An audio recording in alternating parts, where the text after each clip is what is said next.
اس نے دونوں ہاتھوں سے کینچی کو جکڑ لیا۔ دونوں ہاتھ بلند ہوئے اور پوری طاقت سے نیچے آئے، لیکن شہزاد ان ہاتھوں کی زد سے اتنی تیزی سے نکلا کہ ڈاکٹر ٹینا کو احساس تک نہ ہو سکا، اور اس کے ہاتھ، وہ ہاتھ جن میں کینچی دبی ہوئی تھی، نوکدار کینچی نیچے آ چکے تھے۔ ٹینا کو اتنی مہلت بھی نہ مل سکی کہ وہ اپنے ہی ہاتھوں کو روک سکے۔ کینچی شہزاد کے بازو کے قریب سے ہوتی ہوئی ٹینا کے سینے میں گھس گئی اور وہاں سے خون کا فوارہ ابل پڑا۔ ٹینا نے حیرت اور تکلیف کے ساتھ شہزاد کو دیکھا، مگر شہزاد تو خون اور کینچی کو دیکھ رہا تھا۔ تیز دھار نوکیلی کینچی ڈاکٹر ٹینا کے دل تک اتر چکی تھی۔ سویٹ ہارٹ، اس نے قریب المرگ ٹینا کو کرب کی وجہ سے چلاتے اور تڑپتے ہوئے دیکھ کر پچکارا، تمہاری حسین آنکھیں اور حسین سراپا، یہ سب کچھ موت کے فرشتے کو فریب نہیں دے سکتا۔ ڈاکٹر ٹینا بستر سے اچھل پڑی۔ اس کے دونوں ہاتھ خون آلود کینچی پر تھے جو ابھی تک اس کے سینے میں دنسی ہوئی تھی۔ شاید وہ کینچی باہر کھینچنا چاہتی تھی، مگر عین اس وقت جب ہاتھ کینچی کے دستے تک پہنچے، اس کی روح کفسے عنصری سے پرواز کر گئی اور دونوں ہاتھ بستر پر گر گئے۔ وہ منزل مراد کو نہیں پہنچ سکے تھے۔ اپنے سینیٹوریم میں ڈاکٹر بہرام اپنی مخصوص میز کے پیچھے کرسی پر بیٹھا بے شمار کاغذات کو الٹ پلٹ کر دیکھ رہا تھا۔ اسے شہزاد کے پیغام کا شدت سے انتظار تھا۔ اسے آج 3 فون کالز ملنے کی توقع تھی۔ ایک سوئٹزرلینڈ سے، دوسری کال شہزاد کی طرف سے آنی تھی، اور تیسری کال کے بارے میں سوچتے ہوئے بہرام نے سر کو جھٹک دیا۔ اسے تیسری کال کا زیادہ انتظار نہیں تھا، کیونکہ شہزاد کی کال آنے سے قبل اب وہ مزید کوئی رپورٹ پیش نہیں کرنا چاہتا تھا۔ بہرام اپنی سوچوں میں گم نہ جانے کیا کچھ سوچتا رہا۔ وہ ابھی اپنے اور ٹائیگر کے مستقبل کے بارے میں ہی غور کر رہا تھا کہ فون کی گھنٹی بجنے لگی۔ ہیلو، اس نے باری آواز میں کہا۔ یہ کال سوئٹزرلینڈ سے آئی تھی۔ فون کرنے والا ایک ایسا شخص تھا جسے بظاہر ایسا کارڈ دیا گیا جو اسے انسداد منشیات کا سرکاری کارکن ظاہر کرے، لیکن در حقیقت وہ بہرام کے لیے کام کرتا تھا۔ میں نے سوئس ایئر لائنز میں کام کرنے والے ایک دوست سے معلومات حاصل کی۔ اس کے مطابق ایک سوئس بینکار اپنی سیکرٹری کے ہمراہ آج نیو یارک پہنچ رہا ہے۔ وہ دونوں کل ہی واپس چلے جائیں گے۔ اس شخص نے رپورٹ پیش کی۔ کیا میں ان کے سامان کی تلاشی لوں؟ ممکن ہے کہ اس میں حشیش نہیں۔ بہرام نے رپورٹ دینے کو منع کیا۔ وہ بہرام کو انسداد منشیات کے خفیہ محکمے کا افسر اعلیٰ سمجھتا تھا۔ انہیں بلا کسی روک ٹوک کسٹمز سے گزار دو۔ لیکن سر، لیکن کچھ نہیں۔ ان لوگوں کو احساس بھی نہ ہونے پائے کہ وہ ہماری نگاہ میں مشکوک ہیں۔ یہ کہتے ہوئے بہرام نے ریسیور رکھ دیا۔ اسے کچھ دیر پہلے ہی یہ اطلاع ملی تھی کہ مختلف ممالک کے محکمہ سراغ رسانی کے سربراہ جعلی نام اور نقلی پاسپورٹ استعمال کر کے نیو یارک پہنچنا شروع ہو گئے ہیں۔ بظاہر وہ اپنے اپنے ملکوں کے دفاتر برائے اقوام متحدہ کے کام سے آئے تھے، لیکن بہرام کو یہ بھی معلوم ہوا تھا کہ ان سب نے کل رات ہی واپسی کے لیے ٹکٹ محفوظ کرا لیے ہیں۔ گویا نیلام کل ہوگا، مگر کہاں؟ کل؟ بہرام غرایا۔ وقت بہت تیزی سے گزر رہا ہے، اس نے سوچا۔ شہزاد پر اب ایک ایک پل باری ہوگا۔ امریکہ کے لیے ایک ایک لمحہ قیمتی ہے۔ بہرام کھڑکی کے قریب جا کھڑا ہوا۔ وہ چٹانوں سے ٹکرانے والی سمندری موجوں کے کہے بآسانی سن سکتا تھا۔ اسے آج یہ احساس ہوا کہ ناکامی اور کامیابی کے درمیان کتنا مختصر سا فاصلہ ہوتا ہے۔ وقت اس کا غلام نہیں تھا، اور اگر وقت گزر گیا تو ٹائیگر کی تنظیم کی ساکھ کا بت ٹوٹ جائے گا۔ کیا شہزاد ناکام بھی ہو سکتا ہے؟ اس نے خود کلامی کے انداز میں کہا اور مضطرب ہو کر کمرے میں ٹہلنے لگا۔ سورج نصف نہار پر پہنچ چکا تھا۔ اچانک ایک بار پھر فون کی گھنٹی بج اٹھی۔ ہیلو، بہرام نے لپک کر ریسیور اٹھاتے ہوئے کہا۔ وہ مر چکی ہے۔ دوسری طرف سے شہزاد کی آواز سنائی دی۔ بہرام نے ایک طویل سانس لی اور فکرمندی سے بھرپور لہجے میں بولا، اور نیلام کل ہو رہا ہے؟ کہاں؟ شہزاد کے لہجے میں بھی بے چینی تھی۔ ابھی تک کچھ پتہ نہیں چل سکا، بہرام نے کہا۔ ٹینا کے مرنے کے بعد اب شاید وہ نیلام ملتوی کر دے؟ ناممکن، شہزاد نے جواب دیا۔ ٹینا محض ایک آلہ کار تھی، اصل ڈوریاں کوئی اور ہی ہلا رہا ہے۔ وہ کون ہے؟ بہرام مضطرب ہو گیا۔ معلوم نہیں، لیکن میں جلد ہی اس کا پتہ چلا لوں گا۔ گویا ہم ابھی تک منزل مقصود کے قریب نہیں پہنچ سکے۔ بہرام کے لہجے میں مایوسی تھی۔ فکر نہ کریں چیف، شہزاد نے اسے تسلی دی۔ کل تک ان سب کو باندھ لیا جائے گا۔ نیلام کے بارے میں بھی فکر کرنے کی ضرورت نہیں، اب سب کچھ مجھ پر چھوڑ دیں۔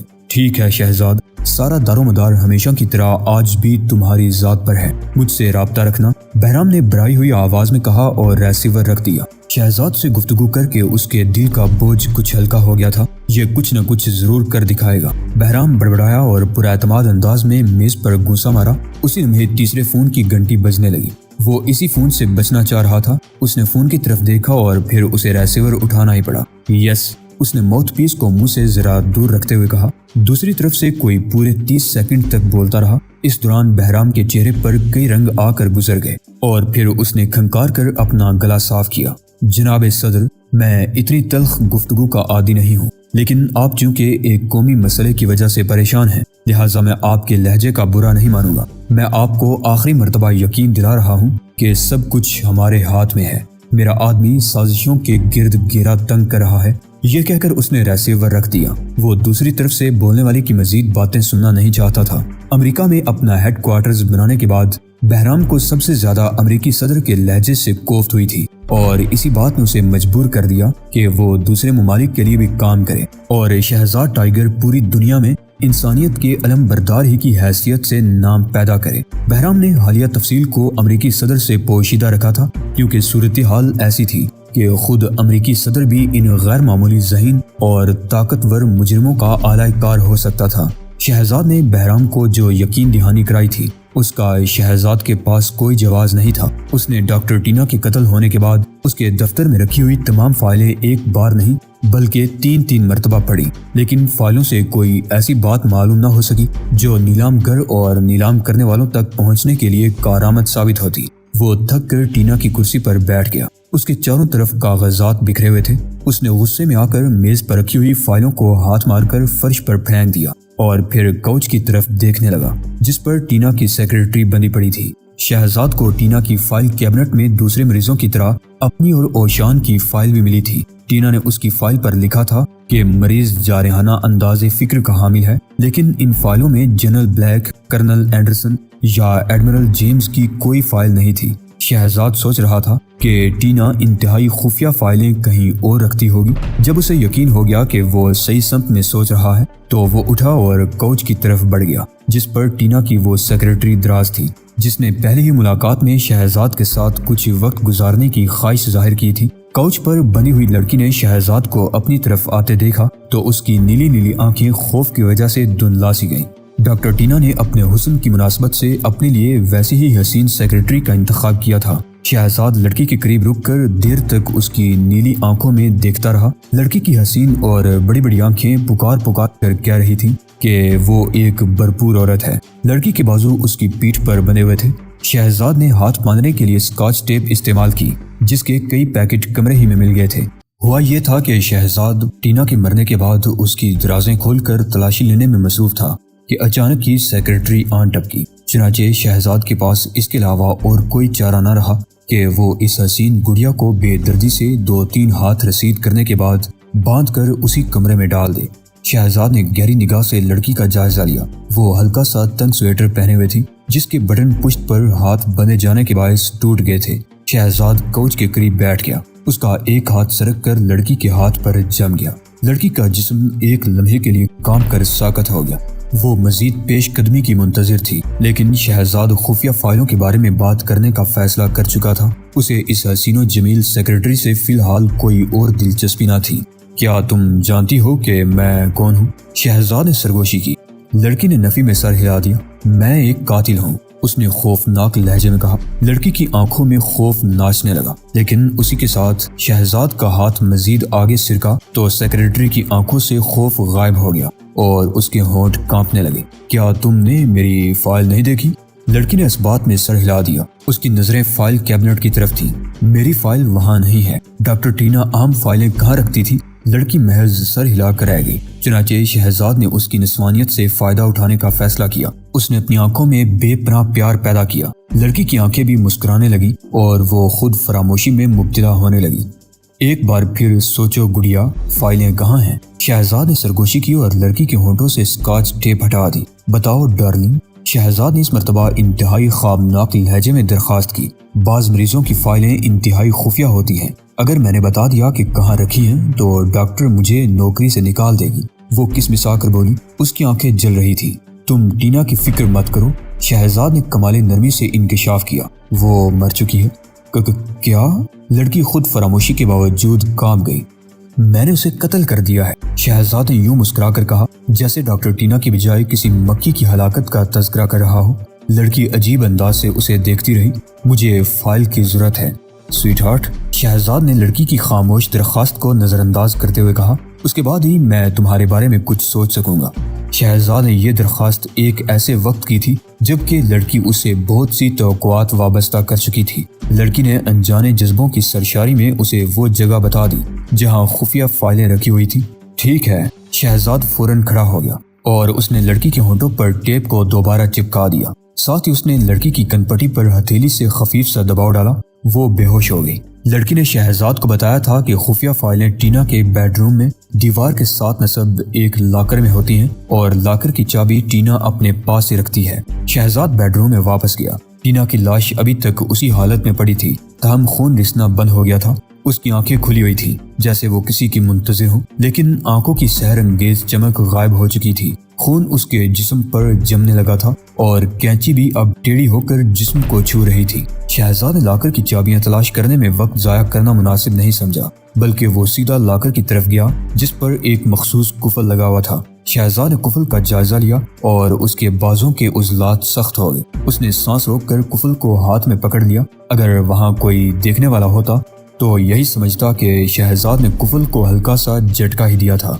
قفل ٹوٹ گیا اور لاکر کے دروازے کھلتے چلے گئے۔ لاکر میں 3 ریک تھے جن میں سرخ فائلیں رکھی ہوئی تھی۔ شہزاد نے تمام فائلیں نکالی اور ڈاکٹر ٹینا کے دفتر میں پہنچا دی۔ اس کے بعد وہ کوچ کے قریب ہی قالین پر بیٹھ کر فائلیں کھول کھول کر پڑھنے لگا۔ اسے یقین تھا کہ ان فائلوں میں کچھ نہ کچھ ضرور ملے گا، لیکن کیا مل سکتا ہے؟ اس کا جواب خود شہزاد کے پاس بھی نہیں تھا۔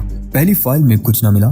یہ کسی ایسے مریض کی فائل تھی جو اپنی بہن کے ساتھ بے پناہ جذباتی تعلق رکھنے کی وجہ سے ذہنی مریض بن گیا تھا۔ شہزاد نے گہری دلچسپی سے یہ فائل پڑھی۔ فائل کے آخر میں زرد رنگ کے ایک صفحے پر نسوانی طرز تحریر میں مریض کا نفسیاتی تجزیہ درج تھا۔ شہزاد نے پڑھنے کے بعد یہ فائل پھینک دی۔ فائل نمبر 2 سے نمبر 53 تک کوئی کام کی بات معلوم نہ ہو سکی۔ یہ سب فائلیں اعلیٰ حکام کے بارے میں تھی اور سب کے سب کسی نہ کسی نفسیاتی یا جسمانی مرض میں مبتلا تھے۔ ہر فائل میں پیتھولوجی ٹیسٹ اور نفسیاتی تجزیوں کی رپورٹیں بھی منسلک تھیں۔ شہزاد نے ہر وہ فائل دیکھ لی جس پر نمبر پڑا ہوا تھا۔ آخر میں صرف ایک ایسی فائل بچی جس پر کوئی نمبر نہیں تھا۔ شہزاد کی پوری توجہ اب اسی فائل پر تھی۔ یہی فائل امید افزا ثابت ہو سکتی تھی۔ اس نے فائل کھول لی۔ اس فائل میں نہ تو کسی مریض کے قوائف تھے اور نہ ہی کوئی رپورٹ تھی۔ فائل میں ڈاکٹر ٹینا کی تحریر میں 6 صفحات لگے ہوئے تھے۔ ہر صفحے پر سرکاری افسروں کی ترتیب وار فہرست تھی۔ پہلے صفحے پر نظر پڑتے ہی شہزاد ہنس پڑا۔ یہ وہی نام تھے جن کی ذاتی فائلیں فرش پر بکھری پڑی تھی۔ شہزاد احتیاط سے اس فائل کا مطالعہ کرنے لگا۔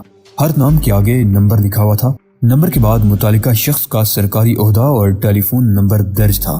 ٹیلی فون نمبر کے بعد وہ رقم تحریر تھی جسے ٹینا نے بطور فیس وصول کیا تھا۔ بعض لوگوں نے 50 منٹ کی فیس $200 تک ادا کی تھی۔ فیس کے بعد ایک اور کالم تھا اور یہی کالم شہزاد کی دلچسپی کا باعث بنا۔ سب سے پہلا نام اسسٹنٹ سیکریٹری ڈیفنس کا تھا اور اس نام کے بعد آخری کالم میں لکھا تھا سربستہ رازوں کا انکشاف کر سکتا ہے۔ عام کاغذات کی نقول تیار کر لی گئی۔ دوسرا نام وزارت خزانہ کے ایک اعلیٰ افسر کا نکلا۔ اس کے آگے لکھا تھا فورٹ ناکس گولڈ کی تفصیل حاصل کی گئی۔ شہزاد تیسری فائل کا مطالعہ کرنے لگا۔ فائل میں جنرل بلیک، کرنل اینڈرسن اور بینسن کے نام بھی نظر آئے۔ ان ناموں کے آگے وہ کام لکھے ہوئے تھے جو ان لوگوں سے لیے گئے تھے۔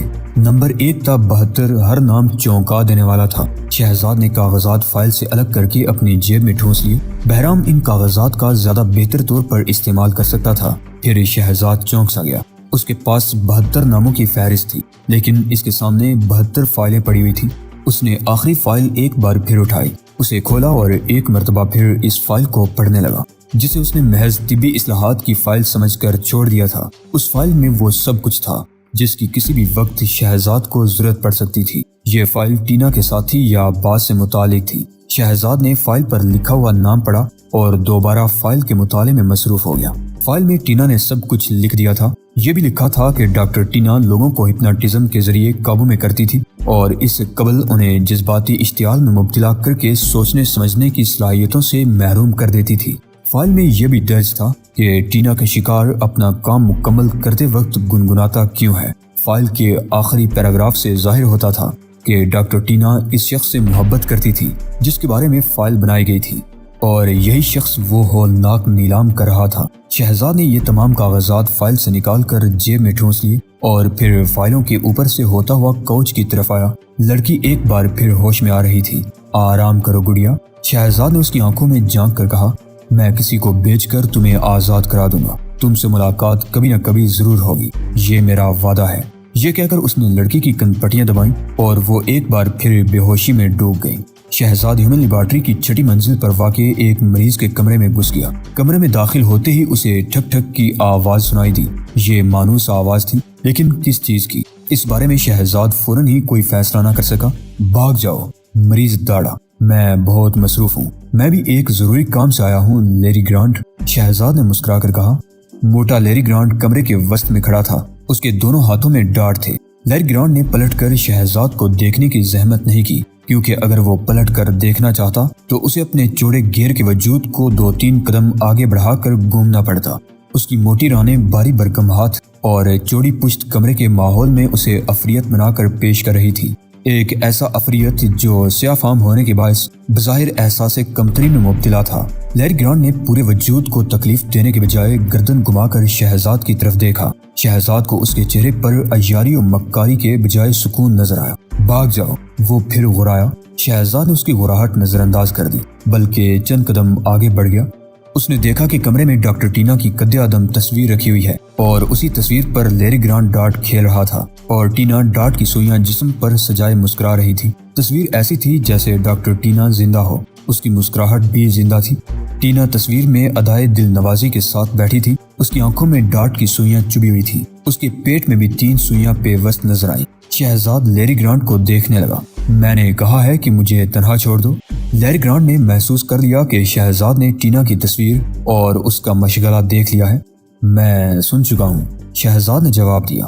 لیری گرانٹ نے ایک ہاتھ بلند کیا، اس ہاتھ میں ڈارٹ کی سوئی تھی جو لکڑی کے ٹکڑے سے منسلک تھی، دائیں ٹانگ۔ وہ بڑبڑایا اور ڈارٹ اس کے ہاتھ سے نکل کر ٹینا کی ٹانگ میں چبھ گئی۔ کھیل ختم ہو چکا ہے لیری گرانٹ، شہزاد نے دھیرے سے کہا۔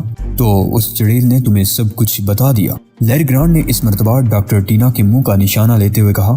نہیں، وہ کچھ بھی نہیں بتا سکی، اس نے ایک بھی لفظ ادا کیے بغیر جان دے دی۔ میں جانتا ہوں کہ وہ زبان نہیں کھولے گی۔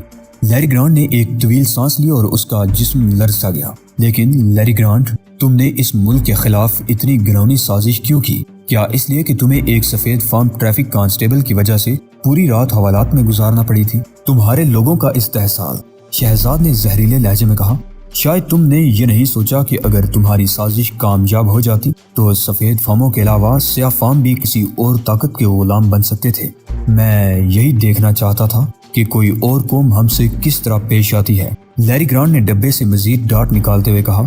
شہزاد نے کوشش کی تھی کہ لیری گرانٹ اور اس کے درمیان 8 فٹ سے کم فاصلہ نہ ہو۔ بایاں انگوٹھا، لیری گرانٹ نے چیخ کر کہا اور ڈارٹ اس کے ہاتھ سے نکل کر ٹینا کی تصویر کے بائیں انگوٹھے میں پیوست ہو گئی۔ یہ منصوبہ کس نے تیار کیا تھا، ٹینا نے یا صرف میں نے؟ لیری گرانٹ نے جواب دیا۔